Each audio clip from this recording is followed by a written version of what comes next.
Just looking at these past two games, do you see any common thread in some of the offensive struggles that you guys have had? I think there were two different games. I thought we were starting out pretty good in New England, and then just a number of, little things happened that added up to big things, whether it was a, protection error on one drive or a drop on another drive. So I felt like they were a little bit different. I felt a lot worse I felt terrible after both games, but I found the Baltimore game more frustrating.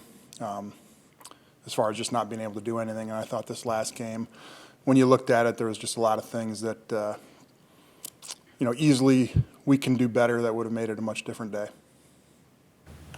With Justin Herbert, I know you mentioned that the last two games are not the same, but what have you seen out there from Justin and his performance in these two games? Yeah, I think, just maybe some experience things that could help him just with timing of some throws. But I think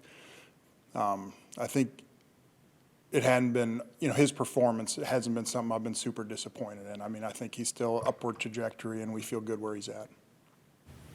Do you feel like with Justin, it was just seeing a lot of disguise out there between the two games, and maybe that impacted processing and timing? Or? Yeah, maybe the Baltimore game. I thought maybe timing's a good thing. A lot of times there's pressure, and he's trying to be smart and not take sacks, and you can get off rhythm a little bit when you're in that mode. So, there's it's not the whole game, but there were some critical points maybe where he wishes he was in a little bit more rhythm. But like I said, I think we feel really good where he's at. The frustration level, given the fact offensively the last two games, I think you told us last week when you talked about the Baltimore game that you saw on tape there were some plays that were close that could have gone for bigger chunk yards. And I know you said that this game against New England was different, but how do you overcome that frustration level? Yeah, I think you know that you got good players, and that some of that is you'll break out of it because those guys will they'll perform. I don't think we're going to have those kind of drops consistently, and I think the protection will hold up a little better on some other cases. So it's just weathering the storm a little bit, but keep working hard and preparing, and maybe trying to find those patterns that you can fix, and knowing that some other things can be random, and just be ready to get out there and work every day, and once it gets going, it'll get going. Some of the protection issues on Sunday, Brandon talked about how Justin kind of got sped up a few times. Yeah. Was it just Matt Judon kind of ruining things, or was there more? Yeah, there wasn't necessarily guys coming free. It was just pocket push or someone winning a one-on-one battle.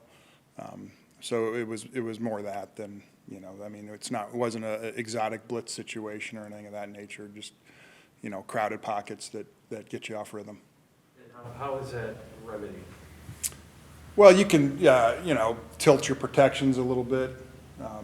As far as helping guys that need help, which we do, and so it's just being consistent. Look, a lot of times that pocket is good and everything works out fine, and other times at critical moments sometimes it breaks down, and a lot of times it's a technique issue, and so it's just like all of us just coming to work every day and getting better on the details. It seems like teams are trying to take away both Mike and Keenan, obviously.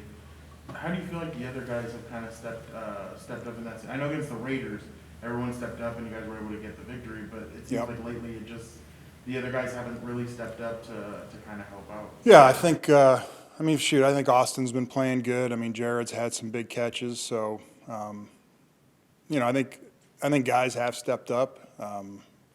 But, I think it's a case, when you have a couple games like that, it's a case of everyone needing to step up. So, it'll, but, I can't look at any one guy and say, man, that guy hadn't been, stepping up like he should be. But go ahead. I was going to say, how do you feel like the tight ends have done when it comes to helping with blocking and staying in and blocking and helping the Yeah, I think they've done a good job. We use them a lot to chip the edges, and so that obviously helps the tackles a lot. They've been doing a good job of that. Run game, they've been critical in some of those big runs. So I think as a group they've been doing good and are getting better.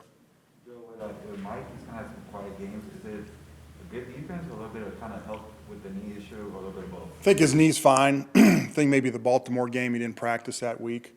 Had some opportunities this week, and we just didn't connect against New England. But I don't think there's been a major change in the player from what you saw earlier in the year when he was having those big games to where he is right now. I think it's, small sample size, and I think he'll get back on the stat sheet in a big way soon.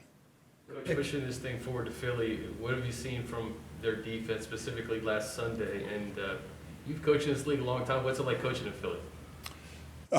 Well, it's a good place it's a tough place to play. I mean, they've got rabid fans. That's been well documented. They've got a really good front four that can get pressure on you real quick. And so, that's a big concern. They're a well-coached team that play fast. There's some similarities between our defense and their defense. I think it starts with their front four and their pass rush. The pick six from Sunday, Joe, is that just a case where both players weren't on the same page, or were some protection issues too? Yeah, I think it was one of those where Justin was trying to avoid a sack and threw it a little bit earlier than Jared was ready for, but it was a good learning experience on that play.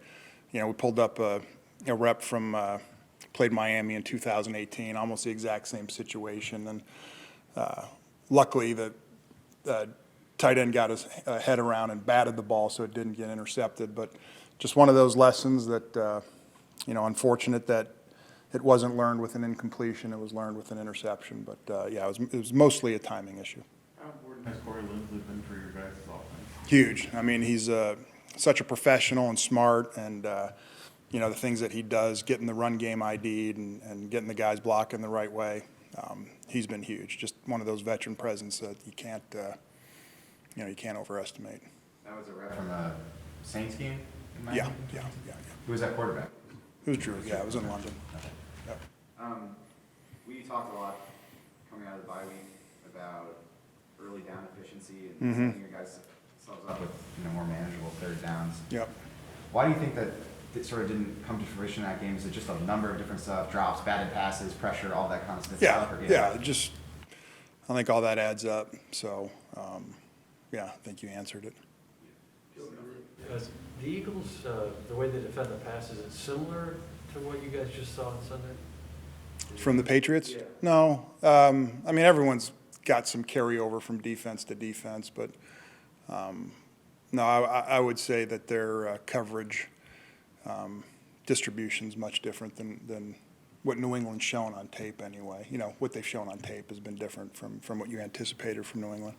Distribution meaning? The coverages they run and the percentages they run the coverage. Everyone runs man, everyone runs cover 3, everyone runs 2 and quarters, there's different nuances within those and different percentages as far as how they deploy them. So that's what I mean by distribution. This team's got a lot more shell maybe than New England generally does, but they've got it all and we'll see how they decide to play us. Joe, do you feel like Darius Slay is an underrated cornerback? Yeah, I have some history with him. He was in Detroit and just, really good athlete, guy that can catch the ball real well and someone that, we always felt very highly of in Detroit, and I think he's still playing at a high level.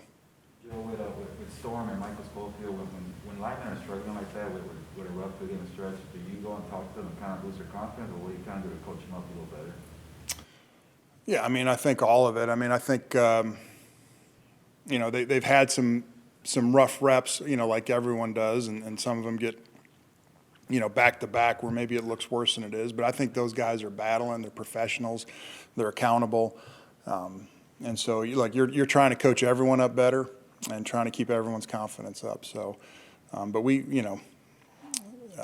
really like those guys as far as, man, what you're going to get. They're going to battle every week, and they're accountable for their performance. And so just guys that, we're glad we have. Justin, just looking at his average depth of target, it's pretty low in the league. At 26, he's averaging 7.6 air yards per target. I asked Brandon about this yesterday, and he said that you guys are, trying to push the ball down the field. Sure. But some of it's just not expressing itself. It's not becoming open. Yeah. Is that what you're seeing? Like teams are trying to take that away from Justin? Yeah, I think that's a big part of it. They know what he's got. I think, you know, some of those plays are, you know, we've hit some of them. We've missed on others.